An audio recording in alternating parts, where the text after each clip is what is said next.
الله وبركاته.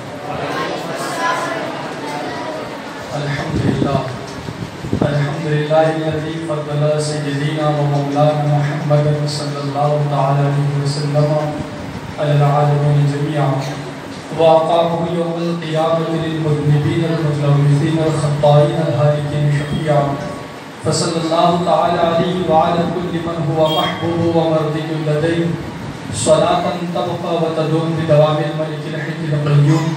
ونشهد أن لا إله إلا الله وحده لا شريك له، ونشهد أن سيدنا ومولانا محمدا عبده ورسوله. أما بعد، فأعوذ بالله من الشيطان الرجيم. بسم الله الرحمن الرحيم. قد جاءكم من الله نور، صدق الله العلي العظيم. نادى عليا مظهر العجائب، تجده عونا لك في النوائب.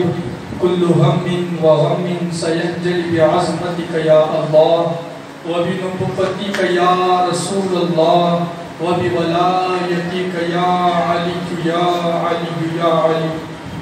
غوث اعظم بمن بے سر و ساما مدد، قبلہ دی مدد، کعبہ ایمان مدد، بگرداب بلا افتاد کشتی، ضعیفان و شکستہ رات و کشتی، بحق خواجہ عثمان ہارون.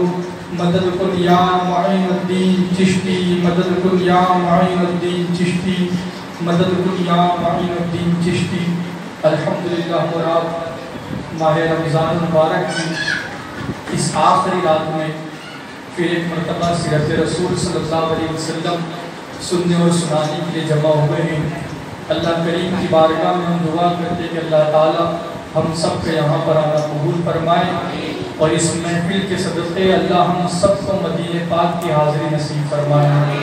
آئیے کچھ باتیں سننے اور سنانے سے پہلے اپنے اور ساری کائنات کے مرکز عقیدت حضور رحمت عالم فخر آدم و بنی آدم جناب احمد مجتبی و محمد مصطفیٰ صلی اللہ تعالی علیہ وسلم کی بارگاہ میں جس طریقے سے پڑھاؤ میرے ساتھ مل کر پڑھے.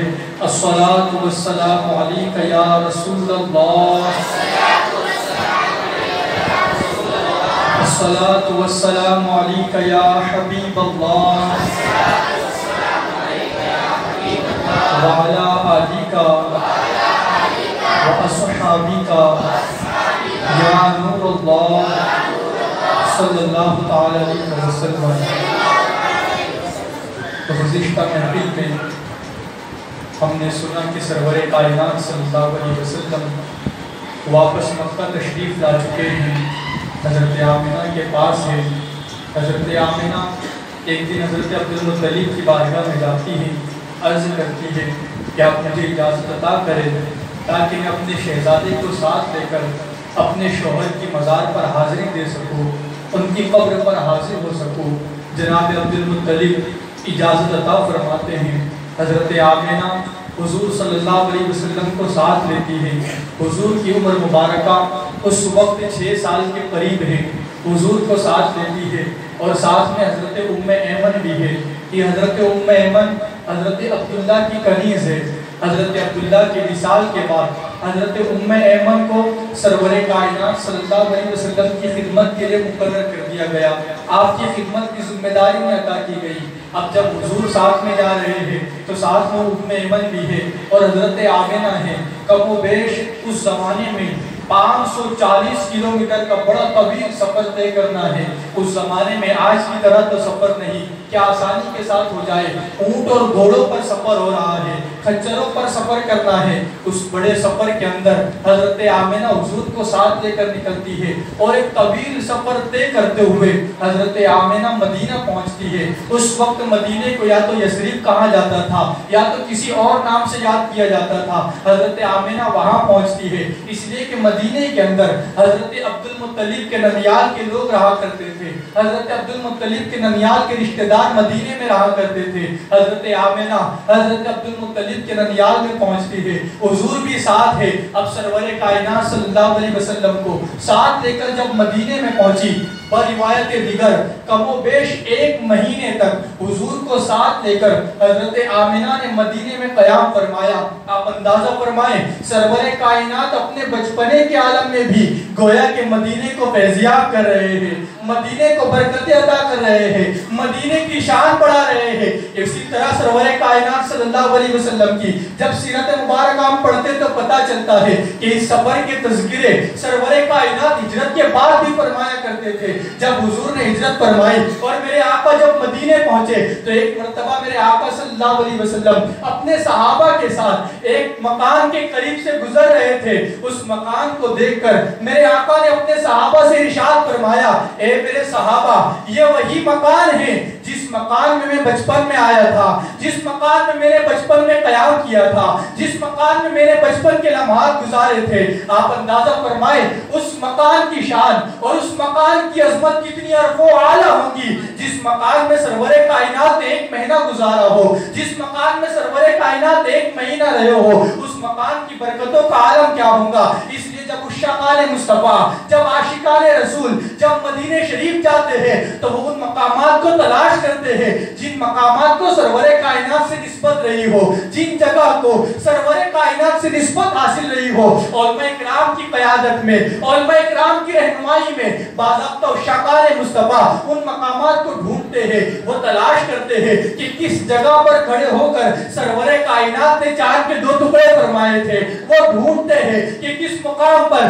سرور کائنات نے بارش کے لیے دعا کی تو بارش کا نزول ہوا تھا. وہ تلاش کرتے ہیں کہ کس جگہ سرور کائنات نے نمازیں ادا کی, کس گھر میں سرور کائنات نے قیام کیا, کس پتھر پر سرور کائنات کھڑے ہوئے. وہ تلاش کرتے ہیں, علماء کرام کی رہنمائی میں تلاش کرتے ہیں, اور تلاش کرنے کے بعد وہاں پہنچ کر اس کی زیارت کرتے ہیں. اور جب زیارت کرتے ہیں تو بعض اب تک یہ کہتے نظر آتے ہیں کہ آج بھی جب ان مقدس مقامات پر ہم حاضر ہوتے تو دیکھتے ہیں کہ ان مقامات پر آج بھی نور کی برسات ہوتی نظر آتی ہے, آج بھی وہاں پر نور برستا نظر آتا ہے.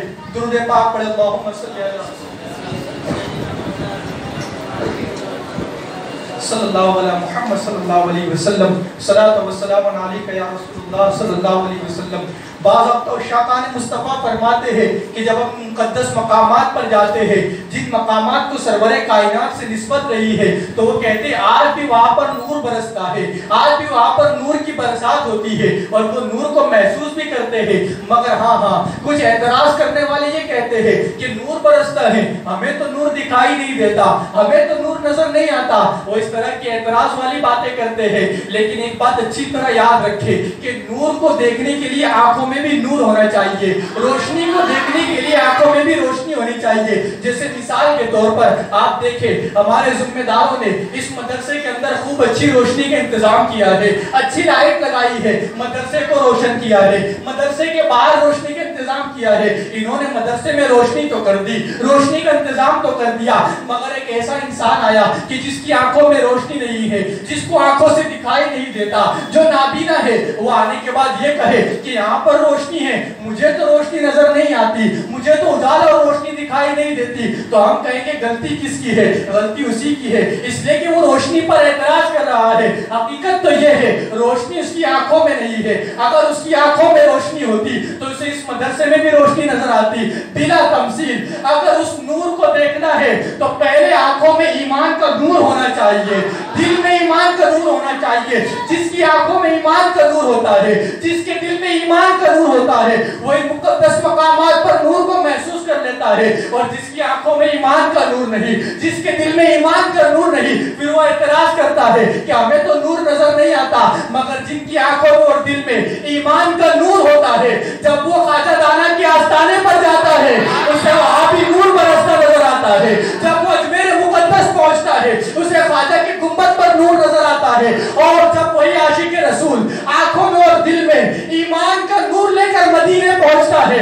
تو پکار کر کہتا ہے مغرور کو طیبہ میں کچھ بھی نہ نظر آیا, مسکین کو ہر جانب انوار نظر آئے, مسکین کو ہر جانب انوار نظر آئے. عشاقان مصطفیٰ मुस्तफा जब ईमान का नूर लेकर जाते हैं तो उन्हें नूर नजर आता है, उन्हें ईमान के नूर के साथ जब आंखों में नूर लेकर जाते हैं, दिल में नूर लेकर जाते हैं तो इन्हें मुकद्दस मकामात पर नूर नजर आता है। मगर लोग एतराज करते हैं, अल्लाह उन्हें अक्ल सलीम अता फरमाए। मेरे प्यारे आका अलैहिस्सलाम के प्यारे दीवानों, आप अंदाजा फरमाए जिस मकान में सरवरे कायनात ने 1 महीना कमो बेश गुजारा हो, उस मकाम की बरकतों का और उसकी नूरानियत का आलम क्या होगा। आइए इस बात से समझने की कोशिश करते हैं। हजरत बायजीद बुस्तामी सुल्तानुल आरिफीन अपने मुरीदीन के साथ एक सफर पर जा रहे हैं, रास्ते में है अचानक हजरत बायजीद बुस्तामी अपनी सवारी से उतरते हैं और उतरने के बाद जमीन पर लौटने लगते हैं। कभी इस तरफ लौटते, कभी उस तरफ लौटते,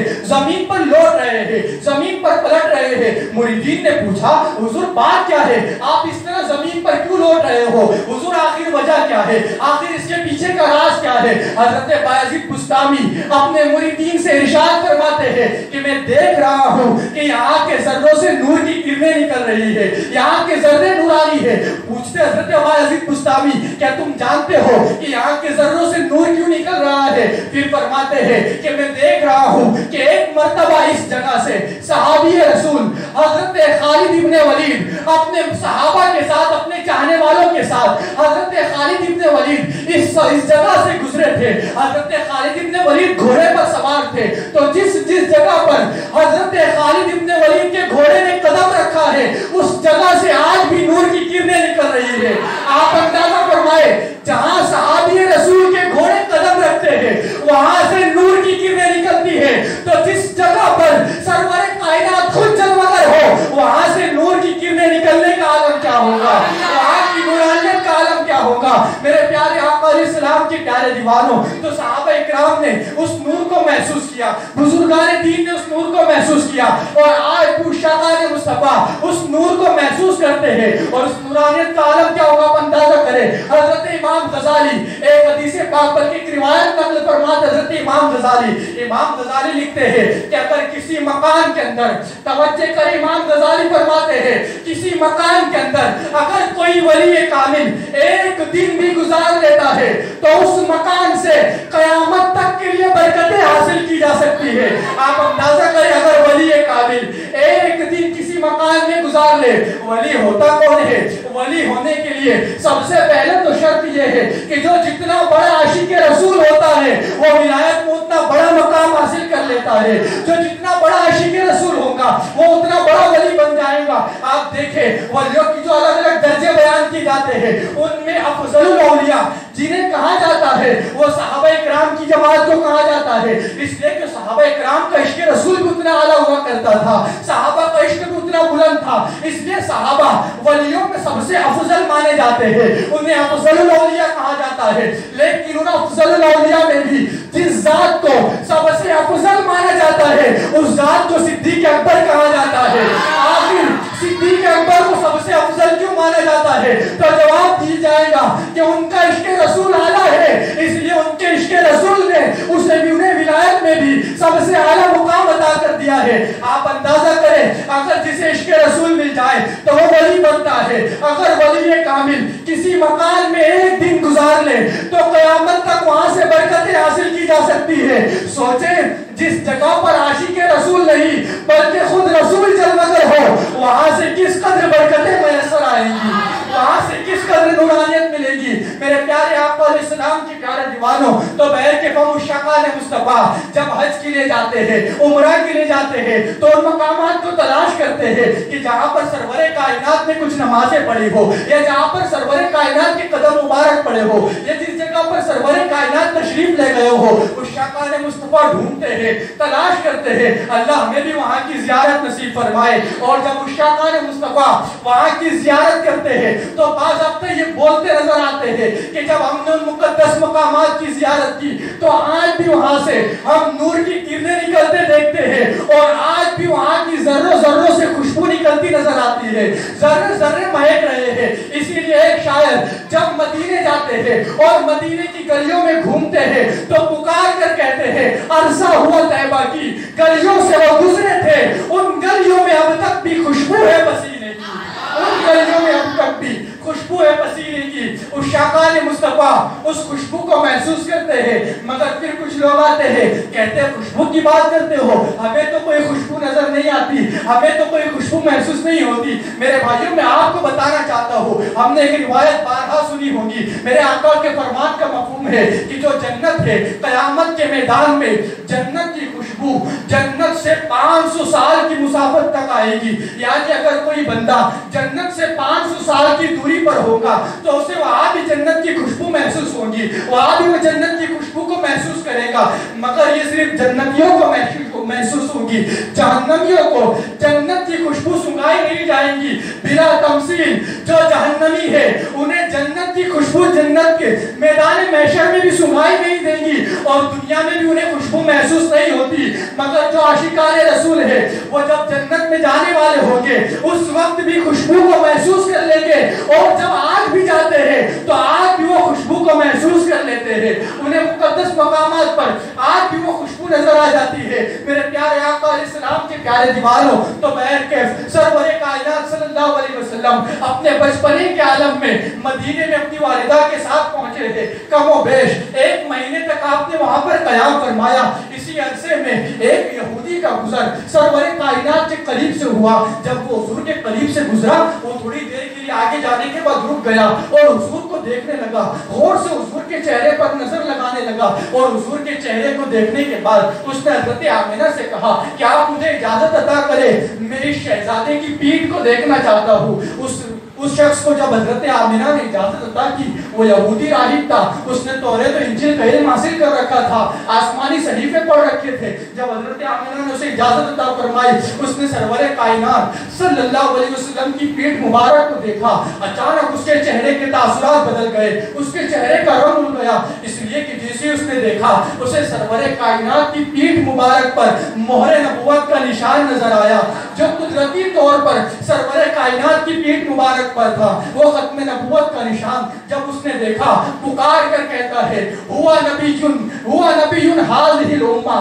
व हुआ नबीयुन हाज़िहिल उम्मा, कि ये वो पैगंबर है जो इस उम्मत के लिए पैगंबर बनाकर भेजे गए हैं। और आगे कहता है कि ये जो जमीन पर आए हैं, यही जमीन इनकी हिजरतगाह बनने वाली है, वो हिजरत करके यहीं पर आने वाले हैं। ये बात कही और फौरन वहां से दौड़ता हुआ अपने दूसरे राहिब आलिमों के पास गया और जाने के बाद कहा कि हमने जिन पैगंबर के बारे में आसमानी सहीफों में पढ़ रखा है, तौरात और इंजील में पढ़ रखा है, मैंने अभी अभी उस पैगंबर को देखा है, वो मदीने में आए हैं, वो हमारे इलाके में मौजूद है। जैसे ही उस राहिब ने कहा, चूंकि अब यहूदी पहले से हुजूर से दुश्मनी किया करते थे, हमने पहले की महफिलों में भी सुना है कि वो हुजूर के आबो अजदाद पर भी हमले किया करते थे। बाद अब तो उन यहूदियों ने हजरत अब्दुल्ला पर भी हमले किए थे। अब उन्हें हुजूर से दुश्मनी थी। उन यहूदियों ने जब सुना कि वो पैगंबर आए हमारे इलाके के अंदर, जिनकी नबुवत के जिक्र हमारी किताबों में मौजूद है, जिनकी विलादत के तज़किरे हमारी किताबों में है, उसके बाद 2 दिन आलिमों ने कहा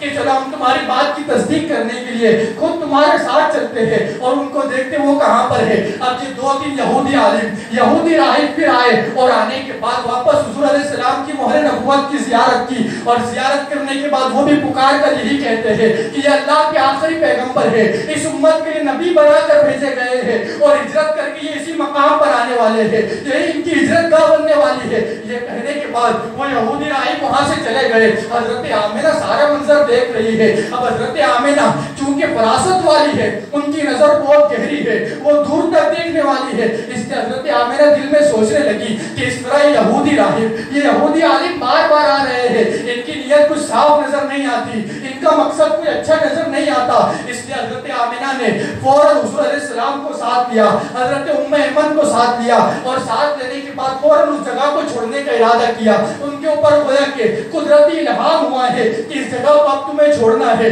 यहाँ से अब तुम्हें चले जाना है। हजरत आमिना ने हुजूर को साथ लिया, हजरत उम्मे ऐमन को साथ लिया, और कमोबेश 1 महीना मदीने में गुजारने के बाद, यह मंजर देखने के बाद हजरत आमिना वहां से निकलती है अपने शौहर की मजार पर हाजिरी देने के लिए। इंशाअल्लाह उसके बाद मजार की हाजिरी का पूरा मंजर और हजरत आमिना का विसाल कैसे होता है आइंदा हफ्ते आपके सामने बयान किया जाएगा। अल्लाह ताला हम सबको शिरकत की तौफीक अता फरमाए। आएंगे इंशाअल्लाह।